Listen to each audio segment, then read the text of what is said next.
Hi everyone. Keralam കാത്തിരുന്ന കേരളത്തിലെ 90% ജനങ്ങൾ ആഗ്രഹിക്കുന്ന വിധി നാളെ വരാൻ പോവുകയാണ്. പൊന്നുപ്രേക്ഷകരെ, ഇന്നായിരുന്നു രാഹുൽ മങ്കൂട്ടത്തിന് ജാമ്യം കിട്ടോ ഇല്ലേ എന്ന് അറിയേണ്ട ദിവസം. എന്നാൽ കോടതിക്ക് മുമ്പിൽ രാഹുലിൻ്റെ അഭിഭാഷക ഞെട്ടിക്കുന്ന ഭീമമായ തെളിവുകൾ കൊടുത്തപ്പോൾ കോടതിയിലുള്ള ജഡ്ജി സാറിന് എന്ത് ചെയ്യണമെന്ന് അറിയാതെയായി. സത്യം പറഞ്ഞു കഴിഞ്ഞാൽ ജഡ്ജി സാർ പറയുകയാണ്, നാളെ ഞാൻ വിധി പറയാമെന്ന്. പൊന്നുപ്രേക്ഷകരെ, ഒരു ചെറിയൊരു എക്സാമ്പിൾ പറഞ്ഞുകൊണ്ട് ഞാൻ വിഷയത്തിലേക്ക് കടക്കുകയാണ്. ഞാനൊരു പെണ്ണിനെ ക്രൂരമായി പീഡിപ്പിക്കുന്നു, എനിക്കെതിരെ കേസാവുകയാണ്. അപ്പോൾ ഞാൻ മുൻകൂർ ജാമ്യത്തിനായി കോടതിയിൽ കൊടുക്കുന്നു. അതായത് 5 മിനിറ്റ് കൊണ്ട് കോടതി പറയില്ലേ, ഞാൻ പീഡിപ്പിച്ചിട്ടുണ്ടെങ്കിൽ അവൻ പീഡന പ്രതിയാണ്, അവൻ എത്രയും പെട്ടെന്ന് അറസ്റ്റ് ചെയ്യൂ, അവനെ മുൻകൂർ ജാമ്യമില്ല എന്ന്. ഇവിടെ 1.5 മണിക്കൂറാണ് കള്ളത്തെളിവുകളിനെ നമ്മുടെ രാഹുൽ മങ്കൂട്ടത്തിൻ്റെ അഭിഭാഷക പൊളിച്ചത്. കോടതിക്ക് മനസ്സിലായി നമ്മുടെ രാഹുലിനെ ഉടൻ നീതി കിട്ടും, നാളെ രാഹുലിന് ജാമ്യം കിട്ടുമെന്നാണ് ഞാൻ പറയുന്നത്. പൊന്നാര പ്രേക്ഷകരെ, അതൊന്നുമല്ല, നമ്മുടെ VD സതീശനും ഷാഫി പറമ്പിലും മല്ലെ രാഹുൽ മങ്കൂട്ടത്തിന് സപ്പോർട്ടുമായി രംഗത്ത് വന്നിട്ടുണ്ട്. VD സതീശൻ കുറച്ച് കാര്യങ്ങൾ പറയുന്നുണ്ട്, അത് ഞാൻ പ്ലേ ചെയ്തുതരാം.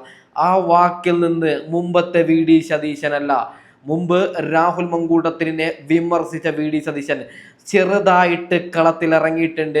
രാഹുൽ മങ്കൂട്ടത്തിൻ്റെ ഭാഗമാണ് ശരിയെന്ന് VD സതീശന് മനസ്സിലായി. തെരഞ്ഞെടുപ്പ് വരുന്നത് കൊണ്ട് യുവന്മാർ കളിക്കുന്നതാണ് കള്ളക്കേസെന്ന് നമ്മുടെ VD സതീശന് മനസ്സിലായി. VD സതീശൻ കുറച്ച് കാര്യങ്ങൾ പറയുന്നുണ്ട്, നിങ്ങൾ ആദ്യം അതൊന്ന് കേൾക്കണം. ഓക്കെ, ആലോചിച്ച് ചെയ്യും. പിന്നെ ഇന്നലെയല്ലേ ഈ വിഷയം വന്നത്? ഇന്നലെ ഈ വിഷയം വന്നുള്ളൂ. ഇന്നലെ ഞങ്ങൾ ആലോചിക്കട്ടെ, ഞങ്ങൾ ചർച്ച ചെയ്യട്ടെ, ഞങ്ങൾ അതിന്റെ വിവിധ വശങ്ങൾ അറിയട്ടെ. ഒരു പരാതി നമുക്ക് വന്നതല്ലേ, പേര് പോലും ഇല്ലാത്ത പരാതിയാണ്. എങ്കിലും നമ്മൾ അന്വേഷിക്കണം. നമ്മൾ അന്വേഷിച്ച് നമ്മൾ ഉചിതമായ തീരുമാനം ഉചിതമായ സമയത്ത് പാർട്ടി എടുക്കും. ഒരു കേസ് കോടതിയിലുണ്ടല്ലോ, അതിന് ഞങ്ങൾ വല്ല തടസ്സവും പറഞ്ഞോ? കേസെടുത്തതിന് അന്വേഷിക്കട്ടെ, നിയമത്തിന്റെ വഴിക്ക് പോട്ടെ എന്നല്ലേ KPCC പ്രസിഡന്റ് പറഞ്ഞത്. ഞങ്ങൾക്ക് കൃത്യമായ നിലപാടാണ്. ഓക്കെ, ഇവിടെ VD സതീശൻ പറയുന്നുണ്ട്, ഇന്നലെയല്ലേ വന്നത്, അതിൻ്റെ അർത്ഥം അതൊക്കെ കള്ളക്കേസ്, ഞാൻ എൻ്റെ ഈ പണി നിർത്തി പോവാം. ഇന്നലെ വന്ന ആ കേസ് 23കാരി റിയൽ ആയിട്ടുള്ളതാണെങ്കിൽ എൻ്റെ ഈ പണി ഞാൻ നിർത്തി പോവാം, എനിക്കെതിരെ എന്ത് കേസ് കൊടുത്താലും ഞാൻ 2 കൈ നീട്ടി സ്വീകരിക്കാം. ഓക്കെ, അത് 100% വ്യാജമാണ്. ഓക്കെ, അതായത് ഈ പറയുന്ന ഇന്നലത്തെ പരാതി 100% വ്യാജമാണ്. പരാതിക്കാരുടെ പേരില്ല, ഒന്നുമില്ല. ആർക്ക് വേണമെങ്കിലും അങ്ങനെ പറയാം. എനിക്കിവിടെ ഒരു മെയിൽ ID അയച്ചു കൊടുക്കാം, എന്നെ ഒരാൾ പീഡിപ്പിച്ചു എന്ന് പറഞ്ഞാൽ അത്രയും ഈസിയാണ്. അതായത് അത് ഇല്ലാത്തതാണെന്നാണ് ഞാൻ പറയുന്നത്. അത് ഉള്ളതാണെങ്കിൽ ഞാനൊരു ചോദ്യം ചോദിക്കുകയാണ് എൻ്റെ പോലീസിനോട്, പൊന്നു പോലീസുകാരാ, അത് വന്ന മെയിൽ ID നിങ്ങൾക്ക് ട്രാക്ക് ചെയ്യാൻ പറ്റുമല്ലോ, ആ പെണ്ണിൻ്റെ അടുത്തേക്ക് നിങ്ങൾ എന്തുകൊണ്ട് പോകുന്നില്ല? ഇതൊക്കെ വോട്ട് വരുന്ന സമയത്ത് കളിക്കുന്ന കളിയാണ് എൻ്റെ പൊന്നു പ്രേക്ഷകരെ, നമ്മളിത് മനസ്സിലാക്കണം. ഇന്ന് നിങ്ങൾ നോക്കൂ, രാഹുൽ മങ്കൂട്ടത്തിൻ്റെ ഭാഗത്ത് തെറ്റുണ്ടെങ്കിൽ കോടതി ഒരു എക്സാമ്പിൾ പറയുകയാണ്, നാളത്തേക്ക് മാറ്റോ, 1.5 മണിക്കൂർ വാദം കേൾക്കോ. അതായത് ഈ കള്ളപ്പരാതി കൊടുത്തവർ, അതായത് ഈ പറയുന്ന ആദ്യ പരാതിയിൽ ശരിയുണ്ട്. ശരിയെന്ന് പറഞ്ഞാൽ രാഹുൽ മങ്കൂട്ടത്തിൽ ആ പെണ്ണുമായിട്ട് ശാരീരികമായി ബന്ധപ്പെട്ടിട്ടുണ്ട്. കാരണം രാഹുൽ മങ്കൂട്ടത്തിന് അറിയില്ലായിരുന്നു അവളൊരു കല്യാണം കഴിഞ്ഞവളാണ്, ഭർത്താവുണ്ട്. രാഹുൽ മങ്കൂട്ടത്തിൽ പാവം വിചാരിച്ചത് അവളെ എൻ്റെ ലൈഫ് പാർട്ട്ണർ ആക്കാം, അങ്ങനെയാണ്.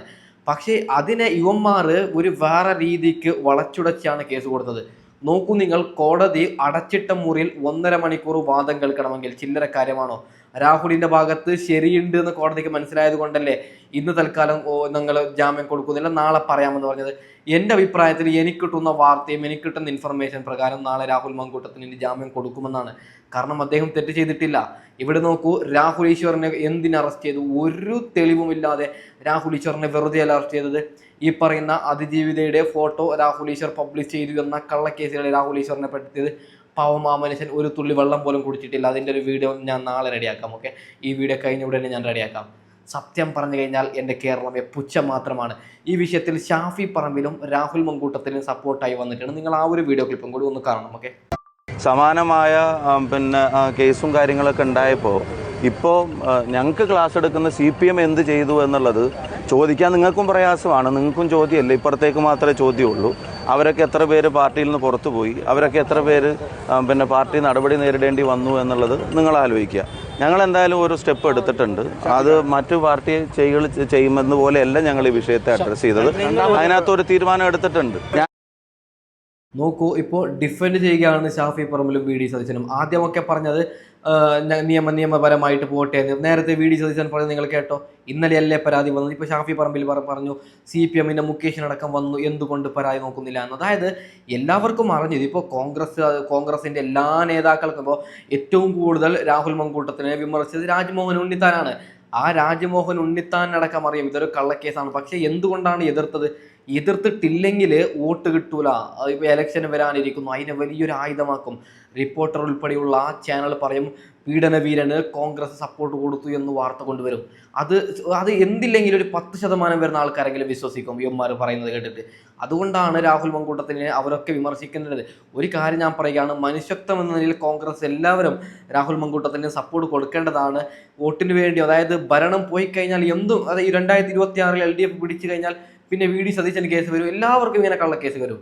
അതിനു വേണ്ടിയിട്ടാണ് രാജ്മോഹൻ ഉണ്ണിത്താനെ പറയുന്ന വി ഡി സതീശനൊക്കെ ചെറുതായിട്ട് സൈഡിൽ നിൽക്കുന്നത് എന്നാണ് ഞാൻ പേഴ്സണലി മനസ്സിലാക്കുന്നത്.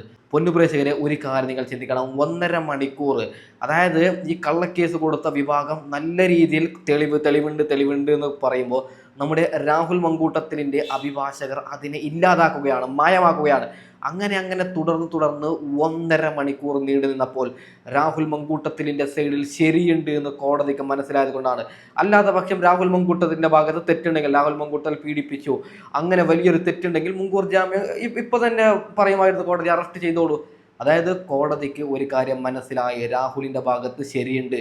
അതുകൊണ്ടാണ് പൊന്നുപ്രേക്ഷകരെ നാളേക്ക് മാറ്റിവെച്ചത്. നാളെ നമുക്ക് അനുകൂലമായിട്ടുള്ള വിധി വരുമെന്നാണ് ഞാൻ പ്രതീക്ഷിക്കുന്നത്. അങ്ങനെ തന്നെ വരട്ടെ, പ്രാർത്ഥിക്കാം. ഓക്കെ, അങ്ങനെ തന്നെ വരുമെന്നാണ് ഞാൻ പേഴ്സണലി മനസ്സിലാക്കുന്നത്. അതായത് എനിക്ക് കിട്ടുന്ന വാർത്തയും നമുക്ക് കിട്ടുന്ന ഈ നിലവിൽ കേൾക്കുന്ന വാർത്ത അനുസരിച്ച് നാളെ രാഹുൽ മങ്കൂട്ടത്തിന് ജാമ്യം കിട്ടുമെന്നാണ് ഞാൻ പേഴ്സണലി മനസ്സിലാക്കുന്നത്. അപ്പോൾ ഏതാണ് മൈൻഡപ്പ് ചെയ്ത് നോക്കിയാൽ ബൈ.